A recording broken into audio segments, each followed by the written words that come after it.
नमस्कार साथियों, गौरव ज्ञान धारा में आप सभी का स्वागत है। आज का ये वीडियो खास उन विद्यार्थियों के लिए है जो रीट मेंस की तैयारी कर रहे हैं, यानी कि अध्यापक भर्ती परीक्षा की तैयारी कर रहे हैं और 2026 में सोच रहे हैं कि एक मास्टर की जो पद है, जो नियुक्ति है, वो उन्हें मिलेगी। तो उसके लिए सिलेबस को समझना बहुत जरूरी है और सिलेबस को कैसे पार करना है, ये पड़ाव कैसे पार होंगे, उनके ऊपर चर्चा करनी हमें जरूरी है। और ये वीडियो आप लोगों के लिए बहुत हेल्पफुल रहेगा। कई सारी चीजें हैं जो आप लोगों को अभी से ध्यान में रखकर चलना पड़ेगा। यदि अपन बात करें अभी परीक्षा प्रणाली या जो परीक्षा में किस तरह के प्रश्न आ सकते हैं, किस तरीके से हमें आगे बढ़ना चाहिए, दो तीन चीजें मैं आप लोगों को यहाँ पे बिल्कुल निष्पक्ष होकर बताना चाहूंगा कि आप लोगों को क्या करना है, अभी क्या चल रहा है और आप लोगों को क्या करना है। यदि अपन स्कूल व्याख्याता आरपीएससी पेपर को देखें तो उसमें निश्चित रूप से कई प्रश्न जो है बहुत शानदार स्तरीय बने। कंसेप्चुअल प्रश्न थे, कई सारे डायरेक्ट फैक्ट थे, मिक्स पेपर था एक तरीके से, और जैसा आरपीएससी की स्कूल व्याख्याता का लेवल होता है उसके अनुसार था। अब एक चीज आप लोगों ने नोट की होगी, देखो ये चीज अलग बात है कि यहाँ पे अभी जो है शिक्षा के अंदर भी आप लोगों को इस तरीके से ही देखने को मिलेगा। निश्चित रूप से मैं जो कह रहा हूं उससे मैं भी अछूता नहीं हूं, मैं भी उसके अंदर सम्मिलित ही मानो आप मुझे भी, कि सभी, चाहे आप बिल्कुल 10,000 सब्सक्राइबर पे कोई टीचर पढ़ा रहा है यूट्यूब पे, या जिसके पास लाखों सब्सक्राइबर है, मिलियंस में है, तो वो भी इस दौड़ के हिस्सा बने हुए हैं। मछली मार्केट की तरह के आइए हमारे पास में आइए, हम जो है आप लोगों को पार लगाएंगे, हमारे में से ये आया है वो आया है, तो सभी इसका हिस्सा है।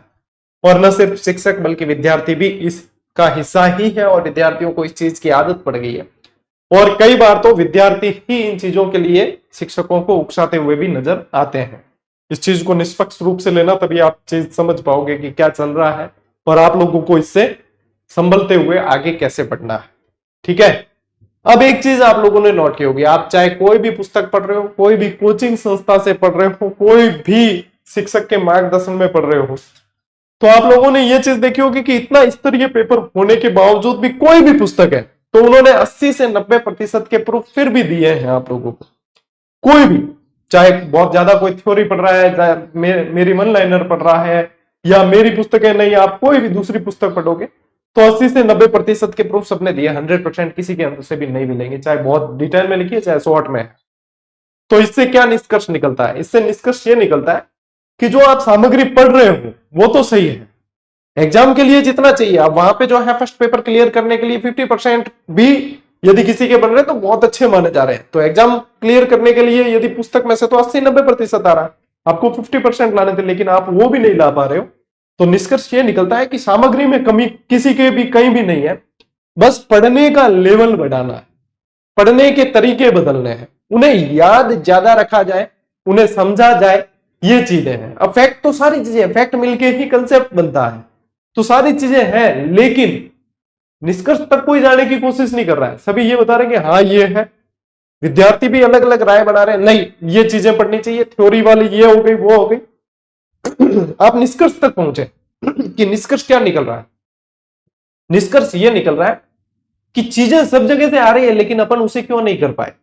क्योंकि हमने उस तरीके से उसको सीरियसली लिया नहीं, हमने उस तरीके से जो है पढ़ाया नहीं, उसको जिस तरीके से याद करना था उतना याद नहीं किया, हमने अति के चक्कर में तो रहे हैं, हमने दोहरान ठीक ढंग से नहीं किया, या कहीं ना कहीं कोई ना कोई कमी रही है, तभी चीजें। तो इन चीजों को ध्यान में रखते हुए आगे बढ़ना है। आप लोग यहां पे अब गलतियां नहीं कर सकते। जो ये आने वाली वैकेंसी है उसमें, इसीलिए मैंने यहाँ पे एक शब्द लिखा है, तुलुगमा पद्धति।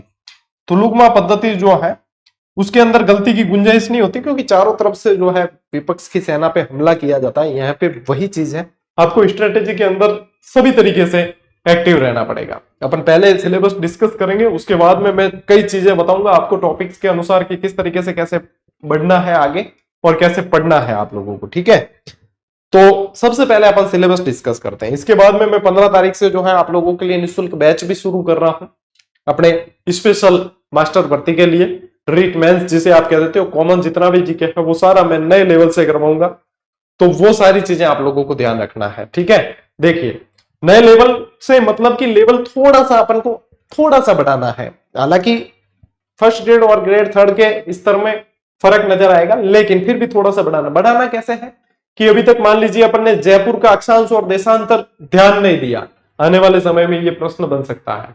अब ये देखोगे आप तो क्या हमारे पास में सब बहुत सारी डिटेल सामग्री पड़ी है, लेकिन उसमें भी ये चीज नहीं है, तो वह चीजें मैं आप लोगों को क्लास में कवर करवाने वाला हूं, तो उन चीजों को आपको अलग से नोट करना है। ठीक है, अब जैसे मैंने मेरी वन लाइनर दी है पुस्तक, है ना, कई विद्यार्थी जो है ग्रेड 3 की, ये जैसे कि मेरी वन लाइनर पुस्तक है, अब मेरी वन लाइनर भी तब काम करेगी बहुत बढ़िया से, क्योंकि ये क्या है, ये एक तरीके से नोट्स है, जो आप बहुत सारी थ्योरी पढ़ के और नोट्स निकालते हो, निष्कर्ष, ये वह चीज है। और इसके साथ साथ पैरेलल में मैं हमेशा अपनी क्लासें चलाता हूं कंसेप्ट के लिए।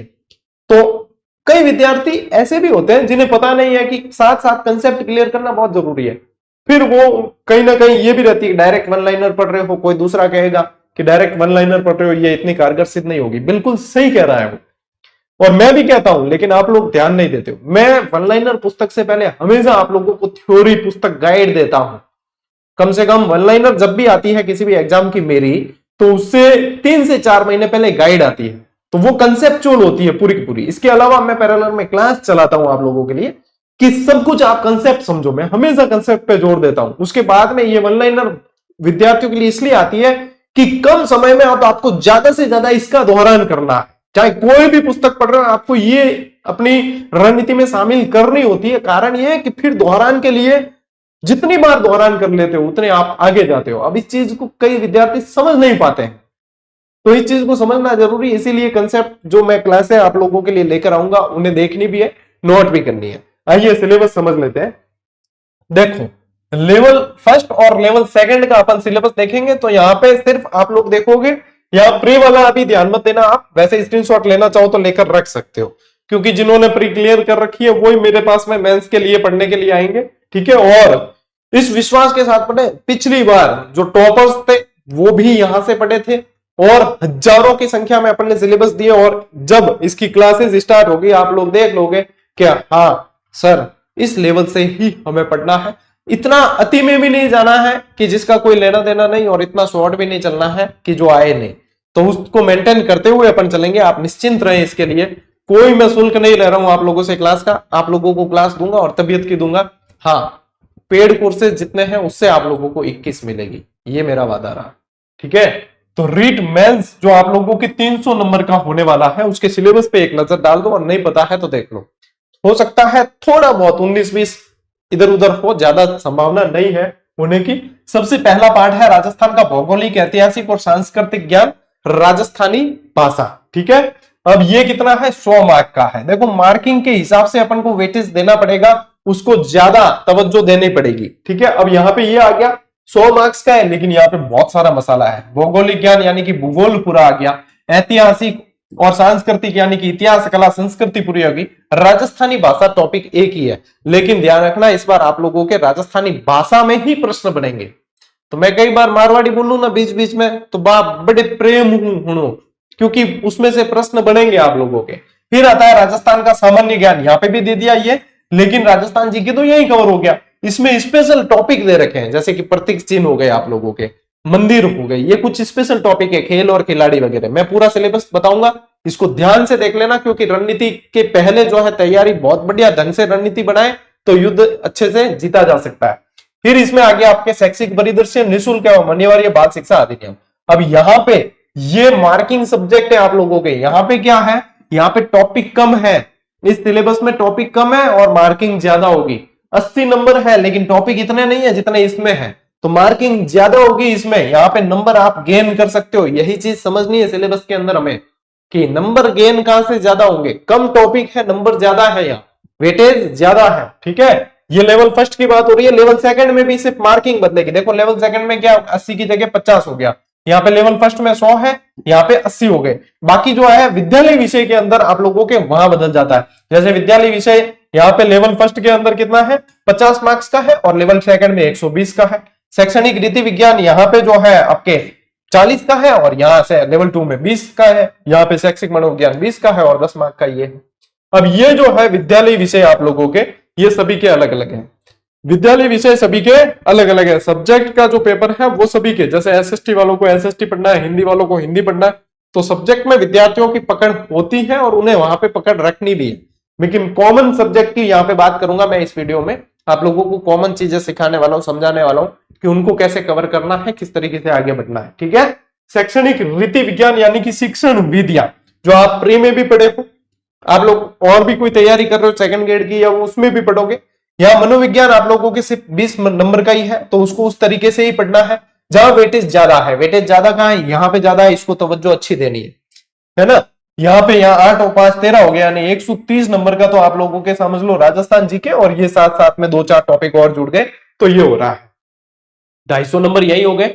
तो सबसे ज्यादा ध्यान यही इन्हीं 250 नंबर पे देना है, तभी बढ़िया तरीके से अपने सिलेक्शन की रणनीति बनेगी। बाकी जो क्लासेस जैसे चलेगी अपने आगे, उनमें मैं समय समय पे आप लोगों को गाइडेंस देता रहूंगा। आप लोगों को निरंतर और नियमितता के साथ में पढ़ना है। ठीक है, इस चीज को ध्यान में रखना। अभी 15 तारीख तक आप लोगों के जितने काम है वो निपटा लो, उसके बाद में 15 तारीख से अपन एकलव्य बैच शुरू कर रहे हैं। उसकी एक भी क्लास आप लोगों को मिस नहीं करनी है। इतने तगड़े नोट्स बनेंगे कि दूसरे पूरे राजस्थान के लोग आप लोगों के नोट्स देखेंगे कि हाँ भैया वास्तव में ये चीज है। अभी तक अपन ने जो क्लासेस दी वो सारी की सारी सिलेक्शन में विद्यार्थियों के बहुत अच्छी भूमिका निभाई है। अब और भी बढ़िया तरीके से, क्योंकि देखो समय के साथ में अपडेट होने की, अपग्रेड होने की जरूरत होती है, और वो होना भी चाहिए, तो वो अपन होते हुए चलेंगे। ठीक है, और इस वन लाइनर के अंदर मैंने आप लोगों को जो मैटर दिया है, उसके अलावा भी बहुत सारी चीजें जो आप लोगों को हाथों हाथ से लिखनी है, वो भी इसी के अंदर नोट करनी है, वो साथ साथ में मैं बताता हुआ चलूंगा। ठीक है, तो ये चीजें आप लोगों को ध्यान रखनी है। अब देखो, अब आते हैं अपन सिलेबस पे। यहाँ पे मैं लेवल द्वितीय का ले रहा हूं सिलेबस, लेवल फर्स्ट का भी सेम ही है सिलेबस, 1-2 टॉपिक ही सिर्फ अतिरिक्त है, वो इसमें अतिरिक्त है, उसमें नहीं है। तो लेवल फर्स्ट और लेवल सेकंड वाले एक ही चीज से समझे आप। देखो ये क्या है, भौगोलिक, ऐतिहासिक, सांस्कृतिक ज्ञान 80 अंक का है। ये कितना वाला है, 80 अंक वाला है यहाँ पे मैटर। ठीक है, अब क्या आ गया, राजस्थान का भौगोलिक स्वरूप, यानी कि इसमें परिचय भी पढ़ना है आप लोगों को, और सीमाएं भी पढ़नी है, सब कुछ पढ़ना है। भौगोलिक स्वरूप आ गया, यानी कि भौतिक प्रदेश आ गए, परिचय आ गया, सीमाएं आ गई, सब कुछ आ गया। लेकिन अब क्या है, अब जितना पढ़ा है, अब जब अपन पढ़ रहे हैं वो अपन को क्या लगता है इजी, तो जितना पढ़ा है उसको थोड़ा सा अपने स्तर बढ़ाना है, ज्यादा नहीं। जैसे कि अपने अक्षांश और देशांतरी विस्तार पढ़ा है, अपन ने कर्क रेखा की जो है स्थिति देख ली कि कौन सी है, अपने 23.5 डिग्री उत्तरी अक्षांश अपन देख के चले। अब थोड़ा सा अपग्रेड होना है, वो मैं आप देखोगे क्लास जो अपनी आएगी 15 तारीख को, आपको खुद मैं लेते हुए चलूंगा कि हाँ इतना अपग्रेड होना है आप लोगों को, है ना। तो वहां पे क्या करना है आप लोगों को, थोड़ा अपग्रेड। जैसे कि अब जो है आपको विभिन्न जिलों के अक्षांश और देशांतर रटना नहीं है, लेकिन स्थितियां देख लेनी है कि हाँ कौन सी रेखा कहां से गुजर रही है। मैं बताऊंगा सारी चीजें आप लोगों को, ठीक है, चिंता नहीं करें। अब देखो, जैसे कोई भी पुस्तक आप पढ़ रहे हो, चाहे कितनी भी थ्योरी, लेकिन ये चीजें आप लोगों को नहीं मिल रही हो, फिर आप लोगों को लगेगा तो हर पुस्तक को अपने लेवल पर अपने अनुसार थोड़ी सी अपडेट करने की विद्यार्थी को जरूरत पड़ती है। और जो विद्यार्थी इस चीज को अच्छी तरीके से मैनेज कर लेता है वही चयनित होता है। देखो, आप जब तक पुस्तक के अंदर पेन नहीं चलाओगे तब तक वो पुस्तक आप लोगों के लिए कारगर सिद्ध नहीं होगी। ठीक है, चाहे कितनी भी मेहनत राइटर ने करके दी है, लेकिन अपने को पेन उसमें चलानी पड़ेगी, एक्स्ट्रा मैटर्स अपने उसके अंदर ऐड करने पड़ेंगे। चाहे आप नोट बना रहे हो, नोट्स बना रहे हो अलग से, तो उन नोट्स में करने पड़ेंगे, नहीं तो फिर उसी पुस्तक में करो। मैं जो पढ़ता था मैं उसी पुस्तक में करता था, जो भी मैं पढ़ रहा हूं उसी के अंदर मैं अपडेट करता था, मेरे अनुसार एक्स्ट्रा जानकारी। वो चीजें आप लोगों को क्लास के माध्यम से मिलेगी, जो आप लोगों को करते हुए चलना है। मानसून तंत्र एवं जलवायु, अब यहाँ पे मानसून तंत्र के अंदर अब अपने को कंसेप्ट और समझना है। मैं हमेशा समझाता हूं, लेकिन और समझना है तो अपने को क्या समझने पड़ेंगे, मानसून को प्रभावित करने वाले कारक अच्छे से समझने पड़ेंगे। नेक्स्ट प्रश्न यहां से बनेगा आप लोगों के कि कौन से कारक प्रभावित कर रहे हैं, किस तरीके से कर रहे हैं, ये चीजें और अच्छी तरीके से समझते हुए चलेंगे। भाई बंगाल की खाड़ी का मानसून कैसे आ रहा है, दक्षिण पश्चिमी मानसून की 2 शाखाएं, ये सारी चीजें समझनी होती है। और ये समझने के बाद ही आप लोगों के ये जो नोट्स मेकिंग पैटर्न पे लिखी हुई पुस्तक है ना, वो काम आती है। डायरेक्ट कोशिश करते हैं तो लगता है कि नहीं, उसके बाद में आपको लगता है कि ये वास्तव में बहुत बढ़िया चीज है। क्यों है, क्योंकि आप लोगों के कंसेप्ट समझ में आ गया। तो गलती विद्यार्थी यही करते हैं, कंसेप्ट नहीं समझा है और फिर आकलन करने की कोशिश करेंगे तो फिर गलती पहले ही वही हो जाती है। और जो रेगुलर विद्यार्थी है उसे ये कई समस्या होती नहीं है ना। तो ये चीजें हैं। अब जैसे राजस्थान की वन संपदा होगी, तो वन संपदा में पहले ही समझ लेना है अपन को कि 18वीं वन स्थिति रिपोर्ट जो है, ठीक है, कि वो पढ़नी पड़ेगी अपन को, 18वीं वन स्थिति रिपोर्ट। अब देखो ये पढ़ी, तुलुकमा पद्धति से ऐसे चलना है कि आप लोगों ने थ्योरी तो पढ़ी है, ठीक है, थ्योरी पढ़ी है। अब थ्योरी को आप लोगों को कन्वर्ट करना पड़ेगा नोट्स में, या फिर नोट्स के समान कई सारी शॉर्ट बुक आती है, मैं मेरी बार बार नहीं बोलूंगा, नहीं तो ऐसा लगेगा मैं एक्चुअल में यहाँ पे आप लोगों को सिलेबस समझाना चाहता हूँ। फिर भी क्या है, कहीं ना कहीं लग जाता है कि हाँ सर वो चीज जो है कि हाँ बुक से अटैच कर रहे हैं। तो कुल मिला के आप नोट्स बना लेते हो बहुत बढ़िया तरीके से, अच्छे से, तो हो सकता है आप लोगों को मेरी वन लाइनर पुस्तक की भी जरूरत नहीं पड़े, लेकिन ये उनके लिए जरूरी हो जाती है जो नोट्स नहीं बना पा रहे हैं, जिनके नोट्स बनाना समय नहीं सेट हो रहा है, क्योंकि नोट्स बनाने के लिए भी 6 से 8 महीने का समय चाहिए। तो थ्योरी को फिर आप लोगों को नोट्स में कन्वर्ट करना जरूरी है, थ्योरी समझ ली, नोट्स में कन्वर्ट करना जरूरी है। और नोट्स का जो है कम से कम 2 से 3 बार दोहरान होना बहुत जरूरी है, ध्यान देना इस चीज को, मोस्ट इंपॉर्टेंट पॉइंट है। जरूरी नहीं है, सिलेक्शन उनका नहीं होता जो बहुत ज्यादा मैटर पढ़ रहे हैं, सिलेक्शन उनका होता है जो सिलेक्टिव मैटर को बार बार पढ़ रहे हैं। यानी कि दोहरान बहुत जबरदस्त भूमिका निभाता है, और इस चीज को ध्यान रखना, इसलिए सिलेबस जल्दी कंप्लीट करने की तरफ ध्यान दें कि हाँ सिलेबस जितना जल्दी कंप्लीट होगा उतना जल्दी हमारा दोहरान होगा, और जितनी ज्यादा दोहरान होगा उतनी चीजें अपने ज्यादा ध्यान में आएगी और अपने ज्यादा याद रहेगी। तो एग्जाम में जब कंसेप्ट वाले सवाल आएंगे तो हम उसमें से जो है बहुत अच्छी तरीके से मैनेज करके दिमाग लगा के निकल सकते हैं उस जाल से बाहर। और वो 8-10 सवाल ही होते हैं, ज्यादा नहीं होते, लेकिन उनमें भी अपन उलझेंगे नहीं, क्योंकि अपने दोहरान इतनी बार हुआ है कि कंसेप्ट पूरा ही क्लियर है। तो दोहरान पे विशेष रूप से ध्यान देना पड़ेगा। और इसके बाद में आप लोगों की तुलुगमा पद्धति का अंतिम जो चीज होती है वो होता है अभ्यास। ठीक है, अभ्यास होता है उसके बाद में। अभ्यास कैसा, बार बार प्रैक्टिस करनी होती है, बार बार अभ्यास करना बहुत जरूरी है। अब चाहे कहीं से करो, मैं इसके बारे में नहीं कहूंगा आपको कहीं से करो, लेकिन यूं है कि जैसे एक टॉपिक आया कोई भी, ठीक है, तो उस टॉपिक के सारे जितने प्रश्नोत्तर बनते हैं, जो बने हैं पीवाईक्यूज पिछले एग्जाम के अंदर, वो सारे आप लोगों को देख लेना है। तो क्या होता है कि 60 से 70% चांसेस रहता है कि उनमें से ही कोई रिपीट होके आए, या उनकी कोई व्याख्या है उसमें से प्रश्न बने, ठीक है, या उसके कोई रिलेट कर रहा है उससे प्रश्न बने। तो वहां पे जो है रिपीट होने के चांस ज्यादा रहते हैं, उन्हें बहुत अच्छी तरीके से देखना। और आगामी भविष्य में क्या प्रश्न और बन सकते हैं वो थोड़ा सा अपने को भी दिमाग लगाना है। और प्रैक्टिस के लिए बहुत सारी पुस्तकें भी आती है, टेस्ट सीरीज आती है, उससे भी कर सकते हो। कुल मिला के ये चीजें शामिल करनी पड़ेगी। थ्योरी पढ़ी है उसको नोट्स में तब्दील करना है, और उसका बार बार दोहरान करना है, और उसका अभ्यास करना है। अब देखो कई विद्यार्थियों को लगेगा सर इतना कैसे मैनेज हो पाएगा, तो देखो ऐसा नहीं है कि राजस्थान के अंदर कोई इतना मैनेज कर ही नहीं सकता। सीटें आती हैं ऊंट के मुंह में जीरा बराबर, और सिलेक्शन है बहुत लाखों, मतलब फॉर्म है बहुत लाखों में, और सिलेक्शन वाले कितने, ऊंट के मुंह में जीरा बराबर। तो इतने लोग आराम से मिल जाएंगे जो इतनी मेहनत कर ले, इससे ज्यादा मेहनत कर लेंगे, जो परिस्थितियों से बहुत परेशान है और चाहते हैं कि हम इन परिस्थितियों से निजात पाके अपने आप को सफल बना ले, हमें और नहीं सहना है, तो कर जाएंगे। तो हमेशा इस चीज के लिए प्रिपेयर रहो कि हाँ हमें करना है। और ये बात दिमाग में रखना कि जो हम नहीं कर सकते वो कर रहा है कोई ना कोई। इस समय भी जो हम सोच रहे हैं कि हमारे इससे संभव नहीं है, ये तो संभव ही नहीं है, तो ये मत सोचना कि किसी के लिए संभव नहीं है। आपके लिए संभव नहीं, लेकिन हो सकता है कि राजस्थान के 1 लाख विद्यार्थी उसे कर चुके हो। तो इसलिए अपने आप को प्रिपेयर करो, मजबूर नहीं मजबूत बनो, तभी सिलेक्शन होगा। ठीक है, इस थ्योरी से चलना पड़ेगा। अब इस थ्योरी से जैसे कि आप आगे जैसे जैसे बढ़ोगे, वन्य जीव जंतु, अब आने वाले समय में इन्हीं से फैक्ट से कंसेप्ट बनाते हैं, फैक्ट जोड़ जोड़ के दिए जाते हैं कि भाई लाइनें बना दी जाती है। हम भी प्रश्न बनाते हैं ना मैराथन वगैरह के, तो ऐसे ही बनाते हैं कि हाँ फलाने अभ्यारण्य का क्षेत्रफल इतना है, फिर दूसरी लाइन बना दी कोई, फिर तीसरी बना दी, अब बताओ इसमें से कथन 1 और 2 सत्य है, 2 और 3, यही चीज है। तो इसके लिए आप लोगों को बार बार, इसीलिए मैं कह रहा हूं बार बार दोहरान करना पड़ेगा, चीजों पे ध्यान देना पड़ेगा, क्योंकि मैटर तो वही है। आखिर में एग्जामिनर सवाल लाएगा कैसे, पाताल में से तो लाने से रहा, मैटर वही है। और विद्यार्थी चाहे कि हम तो सारी चीजें वो पढ़ लेंगे जो एग्जामिनर सवाल बनाता है, तो ये संभव ही नहीं है। कितनी किताबें पढ़ोगे, हर टॉपिक की अलग किताब आती है, राजस्थान के दुर्ग की अलग आती है, वेशभूषा की अलग आती है, आभूषण की अलग आती है, वाद्य यंत्र की अलग आती है। कितनी किताबें पढ़ोगे, एग्जामिनर किसी भी किताब से कोई भी सवाल बना सकता है। तो इसलिए उस सिलेक्टिव मैटर को लेकर चलना पड़ता है कि जो 80 से 90% कवर करें, और उसमें से हमारे लगभग सही हो। वो 10% सवाल जो एक्स्ट्रा बनते हैं उस पर ध्यान देकर हमें दिग्भ्रमित नहीं होना है। माहौल बनेगा, हर व्यक्ति चाहता है कि मैं जो कहूं वो विद्यार्थी सच मान के मेरे से अट्रैक्ट रहे।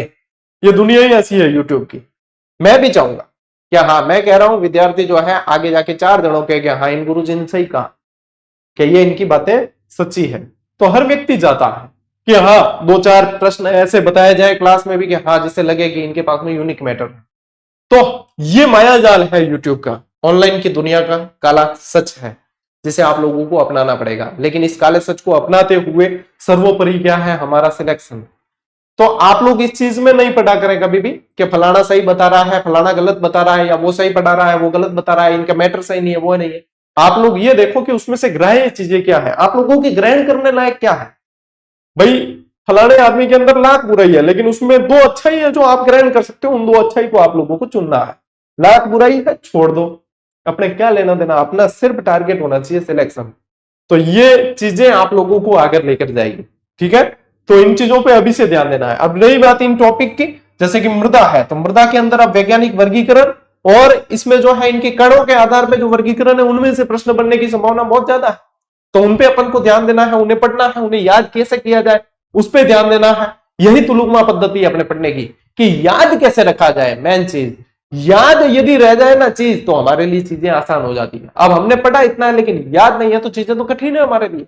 तो इन चीजों को ध्यान रखना है। आप देखो इसके सिलेबस में मृदा आ गई, आपके प्रमुख फसलें आ गई, ये फसलें यानी कि कृषि आ गई, ठीक है। क्या आ गई? कृषि। जनसंख्या, जनसंख्या के अंदर लिंगानुपात, साक्षरता, घनत्व सब कुछ आ गया।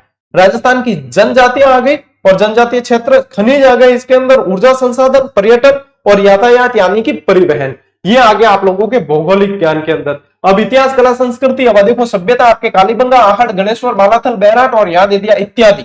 इत्यादि का मतलब कि कहीं से कुछ भी एग्जामिनर प्रश्न दे सकता है, तो इतना लोड नहीं लेना है। मेन मेन सभ्यता जो है इन पे ज्यादा ध्यान देना है। इसमें सबसे ज्यादा कालीबंगा और आहड़ से प्रश्न बनते हैं, उसके बाद बैराट और गणेश्वर का नंबर लगता है, फिर बालाथल, और उसके बाद में कहीं भी आ सकता है, तो वो मिलान वाले सवाल या कुछ ऐसा दे सकते हैं, ठीक है। फिर आता है ऐतिहासिक घटनाएं, प्रमुख राजवंश। अब ये आ गया, यानी कि ये पूरी की पूरी जो है आप लोगों के इतिहास आ गया। राजस्थान का क्या आ गया? राजस्थान का पूरा ही इतिहास आ गया। और इतिहास में जो है अब सिर्फ ऐसा नहीं है कि सिर्फ युद्ध पूछे जाए, युद्ध के अंदर से फैक्ट पूछे जाएंगे, कई सारी चीजें। तो जरूरी नहीं है कि सिर्फ आप स्टोरी समझ लिए हो तो आप लोगों के सवाल सही हो जाए। स्टोरी के अलावा फैक्ट पे भी ध्यान देना बहुत जरूरी होगा, क्योंकि इतिहास में से भी प्रश्न बन रहे हैं ना, तो कंसेप्ट के अंदर फैक्ट डाल के बनाया जा रहा है। क्या बताओ, बसवा के मतलब बयाना के युद्ध से जो है राणा सांगो को निकाल के बसवा ले गए खानवा के युद्ध से, तो वो कौन ले गया? तो उसके अंदर क्या डाला? फैक्ट डाला। अपने को लगा कैसे कि बहुत तगड़ा कंसेप्ट दिया है, जबकि वो फैक्ट है। उस फैक्ट को यदि पढ़ा है, उसको कहीं ना कहीं देखा है, तो हमें याद आ जाएगा, नहीं तो नहीं आएगा, है कि नहीं। राय सिंह को कौन सी जागीर दी? ये फैक्ट है। जूनागढ़ की जागीर मिली गुजरात की, ये फैक्ट है। लेकिन लगता कि अपन पूरी स्टोरी पढ़ेंगे तभी वो चीज याद रहेगी। तो ये चीजें हैं कि अपन भी थ्योरी पढ़ के भी अपन को नोट्स इसलिए बनाने पड़ते हैं कि हमें जो है वो फैक्ट बार बार दोहरान करें और वो चीजें हमारी सही हो जाए, ठीक है। इस चीज को समझना। राजस्थान की स्थापत्य कला, किले, बहुत मोस्ट इंपॉर्टेंट टॉपिक है। इसमें से बहुत जबरदस्त प्रश्न बनाए जा रहे हैं, और मैंने जो 2020 यूनिक प्रश्न के 2 सेशन दिए थे उसमें देख लेना कि ऐसे प्रश्न बन सकते हैं यूनिक, और ऐसे बनेंगे तो अपन उन्हें कवर करेंगे, चिंता मत करो। स्मारक, बावड़िया, हवेली, ठीक है। मेले, त्योहार, लोक कला, लोक संगीत, लोक नाट्य, लोक नृत्य, सांस्कृतिक परंपरा एवं विरासत। अब ये टॉपिक एक्स्ट्रा बीच में दिया है, हालांकि ये जो है ये इन सभी टॉपिक के अंदर लिंक ऑलरेडी कर चुका है, ऑलरेडी लिंक है ये। अब ये जो यहाँ पे टॉपिक दिया ना, जैसे कि अपने क्या आगे, धार्मिक आंदोलन, प्रमुख संत और लोक देवता, ये भी कला का ही टॉपिक है। ऐतिहासिक स्थल आ गए। अब ऐतिहासिक स्थल ऑलरेडी पर्यटन के अंदर जो है शामिल हो जाता है ये टॉपिक, ये किसमें आता है? पर्यटन में आ गया। इसके अलावा देखो, प्रमुख व्यक्तित्व, वस्त्र आभूषण, चित्रकलाएं और हस्तशिल्प। अब चित्रकला में भी आजकल बढ़िया प्रश्न बन रहे हैं, डीप बन रहे हैं, तो चित्रकला को भी व्यवस्थित डीप पढ़ने की जरूरत है। जहां से डीप बढ़ सकते हैं वहीं डीप जाना है, जहां डीप नहीं बन रहे हैं अननेसेसरी डीप जाने की कोशिश नहीं करनी है। यही चीजें समझ के आप लोगों को आगे बढ़ना है। कई जगह नहीं जाना है जिन टॉपिक में, उसमें भी गहराई में घुसेंगे तो नुकसान होगा। जहां जा सकते हैं गहराई में वही जाना है, जैसे चित्रकला में जा सकते हैं तो इसमें जाना है।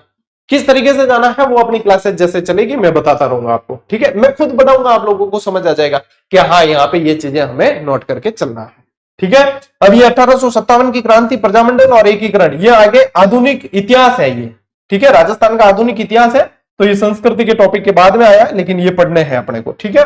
नेक्स्ट देखो, फिर आ गया अपने राजस्थानी भाषा। अब राजस्थानी भाषा स्पेशल वजन देने के लिए अलग से दिया है। ये पूरा एक ही टॉपिक है, ये पूरा एक ही टॉपिक है, अपने साहित्य वाला टॉपिक है, जिसमें राजस्थानी भाषा पे ज्यादा वेटेज दिया गया है, तो इस चीज को ध्यान रखना। फिर देखो दूसरी यूनिट क्या है, राजस्थान का सामान्य ज्ञान वाली है ना, तो इसके अंदर क्या है, सामान्य ज्ञान में क्या दिया है देखो, प्रतीक चिन्ह दिए हैं, अब जब राजस्थान का परिचय पढ़ते हैं उसमें भी पढ़ते हैं, लेकिन प्रतीक चिन्ह अलग से दिए, तो प्रतीक चिन्ह को व्यवस्थित तरीके से पढ़ना जरूरी है कि कौन सा कब घोषित हुआ, किसकी क्या विशेषता है, सारी सारी की क्या बन सकता है प्रश्न, वो सारे अपन ने कवर कर लिए, तो फिर बस अपने लीला लहर हो जाएगी। फिर देखो राज्य सरकार की फ्लैगशिप योजना है, ये वर्तमान सरकार की अपने को पढ़नी है, ठीक है। इसके लिए आप DIPR की साइट देखा करें और सरकार की जो ऑफिशियल PDF आती है उसको देख लिया करें। इसके अलावा मैं ये नहीं कहूंगा कि करंट की किताबों में से कुछ नहीं आता किसी के, हर लेखक अपनी मेहनत करता है, करंट की किताब बनाने में बहुत मेहनत लगती है, जिसकी भी करंट की बुक्स आ रही है ना बहुत मेहनत लगती है। ये बात अलग है कि एग्जामिनर ने कुछ प्रश्न फर्स्ट ग्रेड में करंट में अलग दे दिए हो, अपनी नहीं आती है करंट की, यदि कभी बनाते हैं तो सेकंड ग्रेड की जैसे दी थी तो उसमें अच्छा रिजल्ट रहा था। लेकिन कोई भी पुस्तक आप पढ़ते हो ना, चाहे 6 महीने की हो, चाहे महीने की हो, चाहे वो हो, तो व्यवस्थित तरीके से पढ़ो। यदि उसमें से बनते हैं तो आप लोगों के सबके बनेंगे, नहीं बनेंगे तो किसी के नहीं बनेंगे, यानी यूनिक आ रहा है तो सबके लिए यूनिक है। ये सिर्फ और सिर्फ दिग्भ्रमित करने की बातें होती है। हो सकता है किसी पुस्तक में से 2 प्रश्न ज्यादा तो किसी में 2 कम। आप फर्स्ट ग्रेड का रिजल्ट उठा के देखो, किसी भी राइटर का टेलीग्राम चैनल उठाकर देखना, उसमें 80% प्लस के प्रूफ होंगे, यानी 80% प्लस किताब में से दिया है तो बस इनफ है। अब उसे अपने को कवर नहीं, अपने से कवर नहीं हुआ तो कहीं ना कहीं अपनी रणनीति में कमी थी, अपने पढ़ने में कमी थी, है ना। कोई भी किताब कहीं भी देखना 80% के प्रूफ सब जगह मिलेंगे आप। तो यही है, चीजें समझनी पड़ती है। राजस्थान के प्रमुख अनुसंधान केंद्र अब अलग से दे दिया, तो जैसे कि कृषि के भी हो गए, अपने पशुपालन के हो गए, सबको जो है साथ में अलग से पढ़ना है। ये राजस्थान का सामान्य ज्ञान आपके भूगोल इतिहास के अंदर आधा कवर हो गया। प्रमुख धार्मिक स्थल, ये मंदिर वाले हो गए, मंदिर मस्जिद ये सारे धार्मिक स्थल, नाम चेंज करके दे दिया। प्रमुख खिलाड़ी, ये टॉपिक बिल्कुल अलग है, नया है, इसको ध्यान वर्तमान के अनुसार ध्यान रख के पढ़ना है। राजस्थान के प्रसिद्ध नगर और स्थल, अब देखो ये यहाँ पे भी दे दिया। अब पर्यटन स्थल, यहाँ पिछले देखो इधर भी दिया था आपने ऐतिहासिक स्थल, ठीक है, ये पर्यटन का ही लिंकिंग टॉपिक है, ये वापस नगर एवं स्थल दे दिया। तो 2-3 चैप्टर तो अननेसेसरी बढ़ाए गए हैं जो ऑलरेडी साथ में शामिल है। अब राजस्थान के प्रमुख उद्योग, उद्योग भूगोल के वहां पे नहीं देखे और इन्होंने यहां पे दिया है। फिर आगे राजस्थान की राजनीतिक एवं प्रशासनिक व्यवस्था, तो राज व्यवस्था आ गई इसके अंदर, ठीक है। अब इसमें अलग से टॉपिक नहीं दिए, राज व्यवस्था के मुख्य राज्यपाल, मुख्यमंत्री, ये सारे अपन को पढ़ने ही पढ़ने हैं, ठीक है। और राजस्थान में जन कल्याणकारी योजनाएं, तो फ्लैगशिप योजनाओं के साथ साथ जन कल्याणकारी योजनाएं भी पढ़नी है, विद्यार्थी कल्याणकारी योजनाएं भी पढ़नी है, क्योंकि आगे है सिलेबस में। तो ये है आप लोगों के यहां से सिलेबस अच्छी तरीके से आप लोगों के समझ में आ जाना चाहिए कि कौन से एक एक चैप्टर जो है अपने को याद होना चाहिए, नाम के इसका ये है। फिर देखो शैक्षिक परिदृश्य, इसमें है शिक्षण अधिगम के नवाचार, राज्य केंद्र राजस्थान सरकार की विद्यार्थी कल्याणकारी योजनाएं, जो स्कूलों में चल रही है योजनाएं वो अपने को पढ़नी है, ठीक है। जैसे कि देवनारायण स्कूटी योजना होगी, कोई भी जो भी स्कूलों में चल रही है, ठीक है, गार्गी पुरस्कार वगैरह सारे के सारे इसके अंदर पढ़ने हैं। विद्यालय प्रबंधन संबंधित समितियां, SDMC और SMC, उनकी पूरी कार्यकारिणी अपने को पढ़नी है, ठीक है। सिलेबस बहुत अच्छा है और अच्छे से करा जा सकता है। आप भय के शिकार मत होना क्या अरे बहुत यूं है वो है, कुछ भी नहीं है। नियमित और व्यवस्थित पढ़ने वाले के लिए सब कुछ आसान है, ठीक है ना। फिर देखो राष्ट्रीय शिक्षा नीति 2020 राजस्थान के परिप्रेक्ष्य में, अब NEP जो है वो आप लोग जो है चाहे कोई भी किताब पढ़ रहे हो उसके अंदर NEP सभी में समान मिलेगी आप लोगों को, क्योंकि सभी ने जो है ऑफिशियल जो इनका PDF है, ऑफिशियल डेटा उससे तैयार करके दे रखी है, तो सभी में समान मिलेगी। चाहे तो आप ओरिजिनल ऑफिशियल भी पढ़ सकते हो या कोई भी पुस्तक पढ़ रहे हो, सभी के अंदर इनके अलग वॉल्यूम भी आते हैं तो उनमें भी आप देख सकते हो। फिर आ गया निःशुल्क एवं बाल शिक्षा का अधिकार, तो इसमें आ गया आपके 2009 वाला अधिकार और इसमें आ गया 2011 वाला। और राजस्थान के मान्यता प्राप्त निजी विद्यालयों में निःशुल्क प्रवेश, ठीक है, राइट टू एजुकेशन के अंतर्गत। अब आगे आपने सामयिक विषय यानी कि करंट अफेयर्स, देखो करंट अफेयर्स में क्या दिया है, राजस्थान की समसामयिक घटनाएं, राज्य की अभिनव विकास योजनाएं और अन्य समसामयिक विषय, यानी कि आप लोगों को पढ़ना क्या है, ध्यान कहां देना है, राजस्थान के करंट अफेयर्स पे। कहां ध्यान देना है, राजस्थान के करंट अफेयर्स पे आप लोगों को ध्यान देना है, ठीक है। तो ये हो गया आपके शैक्षिक परिदृश्य वाला पार्ट। और इसी के साथ इसके बाद में तो क्या आ जाती है चीज, अपने विद्यालय विषय आ जाएंगे, यानी कि ये चीजें हैं अपने को, ये चीजें कवर करनी है। मानकर चलो टारगेट लेकर कि 4 माह के अंदर ये चीजें कवर करनी है, प्लस आप लोगों को विद्यालय विषय भी साथ साथ पढ़ना है। अब ये जो सिलेबस मैंने बताया है, मैंने जो सिलेबस यहां पे डिस्क्राइब किया है कि ये आ गया आपके 80 अंक का, ठीक है, भौगोलिक, ऐतिहासिक और ये, ठीक है, ये आ गया ज्ञान। राजस्थानी भाषा, राजस्थान का सामान्य ज्ञान ये, और शैक्षिक परिदृश्य, निःशुल्क एवं बाल शिक्षा का अधिकार, ये वाली चीजें जो है मैं आप लोगों को एकलव्य बैच में करवाने वाला हूं। 15 तारीख से अपने शुरू होगा एकलव्य बैच, ध्यान रखना 15 जुलाई डेट फिक्स ध्यान रख लेना। 15 जुलाई से शुरू होगा, शाम को 8 बजे अपने लाइव क्लास देंगे। कोशिश करना कि लाइव ही जुड़ो, क्योंकि वहां पे जो है पढ़ने का एक शेड्यूल बन जाएगा, माहौल बन जाएगा कि हाँ इस समय तो हमें ये चीज पढ़नी है। फिर पूरा दिन मिलेगा आप लोगों को विद्यालय विषय भी पढ़ने के लिए और इन चीजों के दोहरान के लिए भी। मैं टारगेट लेकर चल रहा हूं कि मैं 4 माह के अंदर आप लोगों को ये चीजें कवर करवा दूं, 4 महीने के अंदर कवर करवा दूं, ताकि 2 महीने में अपन रिवीजन कर लें अच्छे से। इन 4 महीने में जब मैं ये चीजें कवर करवाऊंगा, तब आप लोगों को क्या करना है, साथ साथ में आपका विद्यालय विषय साथ साथ कवर करना है, शैक्षणिक रीति विज्ञान साथ साथ में पढ़ना है, और सूचना तकनीकी वगैरह वो भी पढ़नी है। मैं कोशिश करूंगा कि उनकी भी क्लासेस लगाऊं, लेकिन मेरा फोकस रहेगा इन चीजों पे, तो उनकी भी कोशिश जरूर करूंगा मैं कि उनकी भी क्लासेस लगा दूं, क्योंकि 4 महीने में ये पूरा हो जाएगा तो फिर मैं उनकी भी क्लासेस दे दूंगा। पिछली बार भी दी थी मैंने, तो इस बार भी दे दूंगा। तो पिछली बार बहुत शानदार सिलेक्शन हुए, बहुत दिल खुश हो गया था। अभी भी आप लोग देखोगे तो मैंने एक वीडियो डाला है रेट में टॉपर का, जो 84 रैंक से टॉपर है। हालांकि मैं क्या है, हमारे व्हाट्सएप नंबर हम देते नहीं है, तो कई सारे विद्यार्थी मैसेज नहीं भेज पाते, फिर भी बहुत सारे मैसेज आ जाते हैं।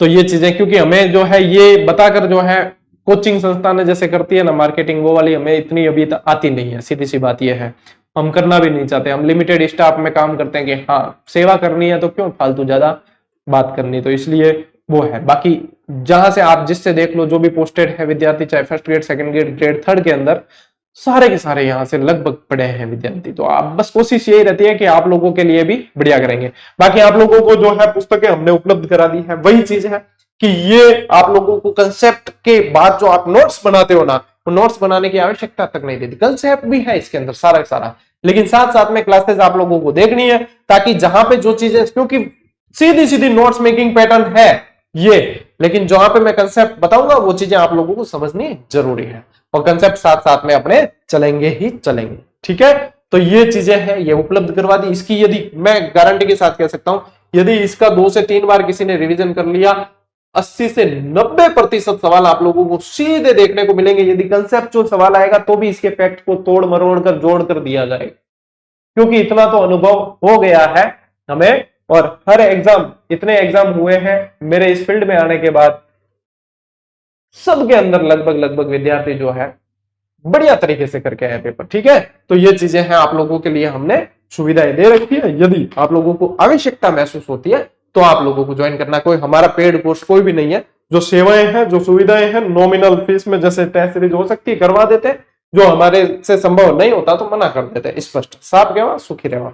बाकी और भी जैसे आप लोगों की कोई क्यूरी है ग्रेड थर्ड से रिलेटेड, क्योंकि मैं इन आने वाले 6 महीने पूरी तरीके से डेडिकेटेड रहने वाला हूं ग्रेड थर्ड के लिए। जितने भी विद्यार्थी ग्रेड थर्ड की तैयारी कर रहे हैं, बिल्कुल नियमित रहना और जुड़े रहना। आप लोगों की सफलता को सुनिश्चित करने का कार्य हम करने वाले हैं, पिछड़ने तो नहीं देंगे। ठीक है, चलिए साथियों, मिलते हैं अगले वीडियो में, अगले सेशन में। तब तक के लिए राम राम, जय हिंद।